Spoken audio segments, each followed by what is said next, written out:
जी, मेरा नाम राजेंद्र प्रसाद शाह है। मैं अररिया जिला के कुरसाकाटा गांव का रहने वाला हूं और मैं धर्म से अगर पूछिए तो मैं न हिंदू हूं न मुसलमान हूं। मैं आनंद मार्गी हूं।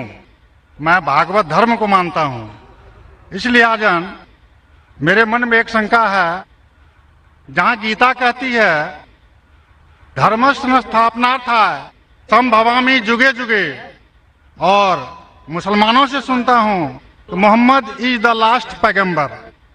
मेरा शक है कि परमात्मा अल्लाह की सृष्टि इनफिनाइट वेव्स में चल रहे हैं, तो इनफिनाइट समस्याएं आगे आएंगी। तो हुआ मोहम्मद द लास्ट पैगंबर। अगर ये सही है तो गीता का यह, कृष्ण का यह घोषणा संभवामि जुगे जुगे क्या गलत है? भाई साहब ने एक अच्छा सवाल पूछा है। उन्होंने हवाले था भगवत गीता का, जिसमें कृष्ण कहते हैं, उन्होंने कहा, संस्कृत में तर्जुमा नहीं किया। श्री कृष्ण कहते हैं कि जब भी इस धरती पे जुल्म होगा तो उस वक्त भगवान एक पैगंबर को भेजेंगे और हर दौर में एक पैगंबर आएगा। संभवान योगी होगे, हर युग में आएगा। तो भाई का सवाल है, क्या कृष्ण गलत है? आप मुसलमान क्यों कहते हैं कि मोहम्मद सल्लल्लाहु अलैहि वसल्लम आखिरी पैगंबर है? भाई साहब, सबसे पहले हम कहते हैं मोहम्मद सल्लल्लाहु अलैहि वसल्लम आखिरी पैगंबर है क्योंकि यह कहा गया कुरान मजीद में, सूरे आज़ाब में, सूरा नंबर 33 आयत नंबर 40 में कहा गया, मा काना मुहम्मदुन अबा अहदिम मिन रिजालिकुम वलाकिन रसूलुल्लाह व खातिमुन नबीय्यीन व काना अल्लाहु बिकुल्लि शैइन अलीमा। कि मोहम्मद सल्लल्लाहु अलैहि वसल्लम आप लोगों में से किसी के वालिद नहीं हैं, लेकिन खातिमुन नबीय्यीन है, आखिरी नबी है। क्योंकि कुरान मजीद में कहा गया है कि मोहम्मद सल्लल्लाहु अलैहि वसल्लम आखिरी नबी है, हम इस पे यकीन रखते हैं। जहां तक कि आपने कहा श्री कृष्ण, मैं श्री कृष्ण की बात को मानता हूं कि जब भी इस धरती पे गलत काम होंगे उस वक्त खुदा एक पैगंबर को भेजते हैं और हर दौर में एक पैगंबर भेजेंगे। बिल्कुल गलत नहीं है, आपको समझने में गलती हुई। क्योंकि जब आप पढ़ेंगे भगवत गीता, भगवत गीता को कहा गया है कि ये वेद का निचोड़ है, it is the nectar of the Veda, Veda का निचोड़ है। और जब आगे आप पढ़ेंगे, लिखा हुआ कल की पुराना में, कल की पुराना में लिखा है, कल की पुराना चैप्टर नंबर 2 श्लोक नंबर 5, 7, 11, 15 में लिखा है कि एक कल की अवतार आएंगे जो कल युग में आएंगे और कल युग आखिरी युग होगा, और ये कल की अवतार लोगों को सही रास्ता दिखाएंगे।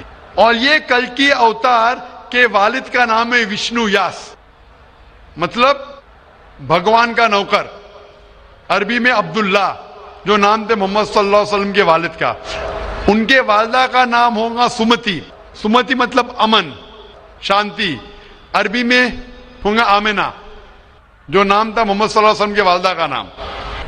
वो पैदा होंगे अमन के शहर में जो है मक्का। वो पैदा होंगे ऐसे खानदान में जो उस शहर के चीफ होंगे। हम जानते हैं मोहम्मद सल्लल्लाहु अलैहि वसल्लम कुरैश खानदान में पैदा हुए। उनके 4 करीब दोस्त होंगे। हम जानते हो 4 खुलफा राशिदीन है, हजरत अबू बकर, हजरत उमर, हजरत उस्मान, हजरत अली रज़ियल्लाहु अन्हु। अल्लाह सुब्हानहू व तआला की रहमत सब पे हो। उनको सबसे पहली वही मिलेंगी एक गार में, एक केव में। हम जानते हैं मोहम्मद सल्लल्लाहु अलैहि वसल्लम को सबसे पहले वही मिली गारे हिला में। उनको रात के वक्त सबसे पहले वही आएंगी। वो he will migrate northwards and come back. और मोहम्मद सल्लल्लाहु अलैहि वसल्लम मदीना में हिजरत की और फिर से वापस मक्का लौटे।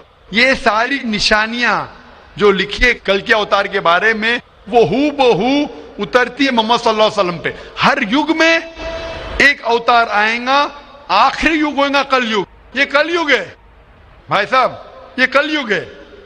और कल युग के आखिरी अवतार है कल के अवतार, जिसका नाम कुरान मजीद में लिखा गया है मोहम्मद सल्लल्लाहु अलैहि वसल्लम। तो ये जो आपकी भगवत गीता में लिखा है, मेरे हिसाब से सही लिखा हुआ है कि हर युग में एक अवतार आएगा। और आखिरी युग है लिखा हुआ है कल की पुराना में, वो कल युग है। और कल युग के अवतार है कल के अवतार। तो आप सबको जोड़ेंगे तो पता लगता है कि आपके वेद में भी कई निशानी है मोहम्मद सल्लल्लाहु अलैहि वसल्लम की, कई बार मोहम्मद सल्लल्लाहु अलैहि वसल्लम का जिक्र है। कम से कम 100 हवाले तो मैं दे सकता हूं जिसमें मोहम्मद सल्लल्लाहु अलैहि वसल्लम का जिक्र है। अगर आप पढ़ेंगे भविष्य पुराना पर्व 3 खंड 3 अध्याय 3 श्लोका 5 से 8, उसमें कहा गया है कि मोहम्मद सल्लल्लाहु अलैहि वसल्लम आएंगे और वो एक फॉरेनर रहेंगे और वो डेजर्ट से आएंगे।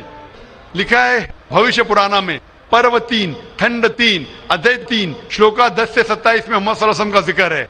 अगर आप पढ़ेंगे कुंटप सुक्तास अथर्ववेद किताब नंबर 20 चैप्टर नंबर 127 श्लोक नंबर 1 से 14, उसमें मोहम्मद सल्लल्लाहु अलैहि वसल्लम का जिक्र है।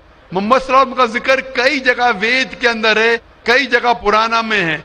तो अगर आप भगवत गीता को लेते हैं, पुराना को लेते, कल्कि पुराना को लेते और एक मानते हैं, तो सारे ये श्लोका कह रहे हैं कि आखिरी पैगंबर आने वाले मोहम्मद सल्लल्लाहु अलैहि वसल्लम है और हमें मोहम्मद सल्लल्लाहु अलैहि वसल्लम मानना चाहिए। भाई साहब जी भगवत गीता मानते हैं आप?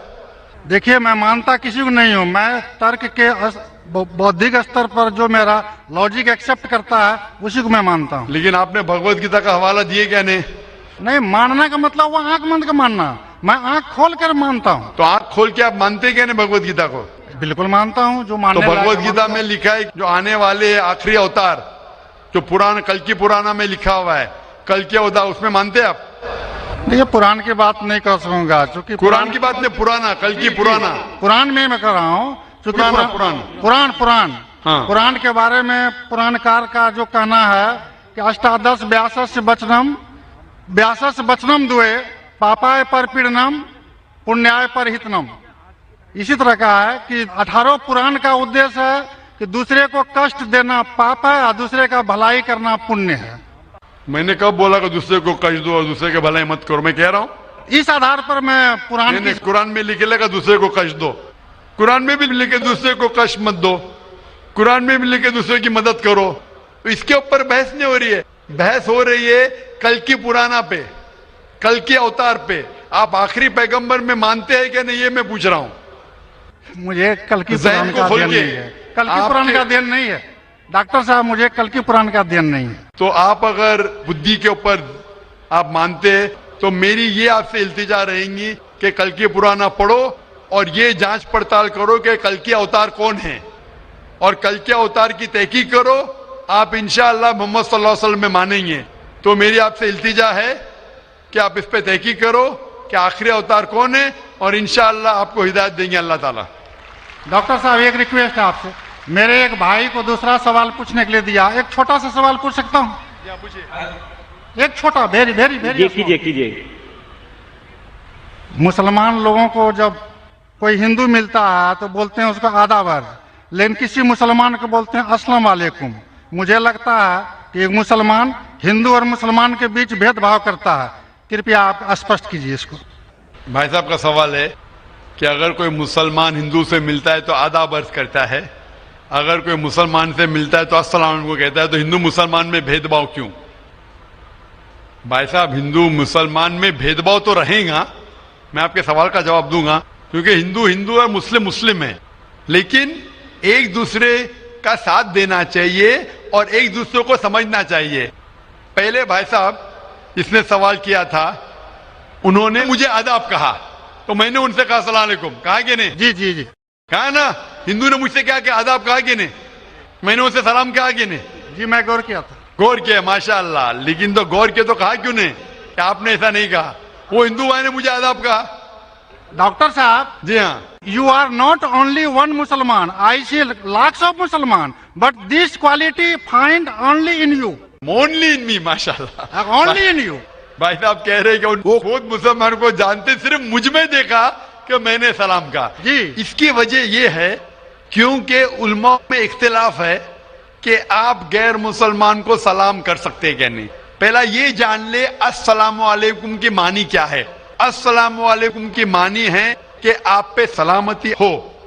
अस्सलामु अलैकुम व रहमतुल्लाहि व बरकातुहू, आप पे सलामत रहे, रहमत रहे और बरकत रहे ना। इसमें इख्तिलाफ है मुसलमानों में, मुसलमान उलमा में कि आप गैर मुसलमान को सलाम कर सकते, कहने गैर मुसलमान के सलाम का जवाब दे सकते, इसमें इख्तिलाफ है। क्योंकि एक हदीस है जिसमें अल्लाह के रसूल फरमाते हैं, क्योंकि एक हदीस है जिसके अंदर यहूद लोग मुसलमान को कहते अस्सलाम वालेकुम। अस्सलाम वालेकुम का मानी आप पे मौत हो, साम के मानी मौत, अस्सलाम वालेकुम आप पे मौत हो। तो अल्लाह के रसूल ने फरमाया आपको अलैकुम, उन पे भी। तो ये हदीस है, सही हदीस है। यहूद लोग कहते थे मुसलमान को छेड़ने के लिए अस्सलाम वालेकुम आप पे मौत हो, तो अल्लाह के रसूल ने फरमाया आपको अलैकुम आप पे भी हो।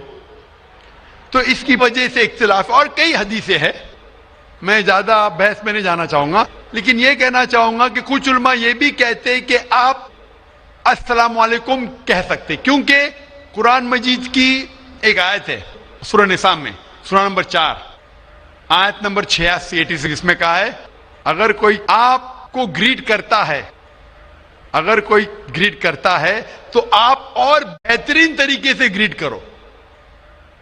अगर कोई आपको ग्रीट करता है और बेहतरीन तरीके से ग्रीट करो, या कम से कम उतना। तो अगर कोई अस्सलाम वालेकुम कहता है, मुझे कहना चाहिए वालेकुम अस्सलाम व रहमतुल्लाह। अगर कोई कहता है अस्सलाम वालेकुम व रहमतुल्लाह, मुझे कहना चाहिए वालेकुम अस्सलाम व रहमतुल्लाह बरकातहू, या कम से कम उतना, ये जरूरी है। तो इसीलिए अगर कोई मुसलमान मुझसे आदाब करे तो आदाब से बेहतर क्या है, अस्सलाम वालेकुम। और अल्लाह के रसूल के लिए कहा गया, मोहम्मद सल्लल्लाहु अलैहि वसल्लम के लिए, अल्लाह फरमाते हैं, जो मैंने तकरीर में बयान किया सूरह अंबिया में सूरह नंबर 21 आयत नंबर 107 में, वमा अरसलना का इल्ला रहमतुल आलमीन, कि हमने मोहम्मद सल्लल्लाहु अलैहि वसल्लम को नहीं भेजा लेकिन रहमत बना के सारे इंसानों के लिए, सारे आलम के लिए। तो जब मोहम्मद सल्लल्लाहु अलैहि वसल्लम सारे इंसानों के लिए रहमत बन सकते, तो क्या मैं अस्सलाम वालेकुम व रहमतुल्लाह नहीं कह सकता हूं? तो इस बुनियाद पे उलमा का इख्तिलाफ है कि अस्सलाम कह सकते हैं। कहने मैं उन उलमा में मानता हूं जो कहते हैं कि आप गैर मुसलमान को सलाम कह सकते और जवाब भी बेहतरीन दे सकते। इसीलिए जब भाई साहब ने कहा अदब, तो मैंने कहा अस्सलाम वालेकुम, कि मेरे हिसाब से अस्सलाम वालेकुम और बेहतर है, आदाब से बेहतर है अस्सलाम वालेकुम, कि आप पे सलामती हो, रहमत हो और बरकत हो। तो भाई साहब मेरे नजदीक गैर मुसलमान के लिए सलामती चाहना अच्छी चीज है, और इसीलिए मैं आपके लिए सलामत चाहता हूं भाई साहब। भाई साहब ये lot of thanks to you sir. मैं सलामत चाहता हूं, और लेकिन सिर्फ मुंह से नहीं, मैं चाहता हूं अमल से आप सलामती पाओ।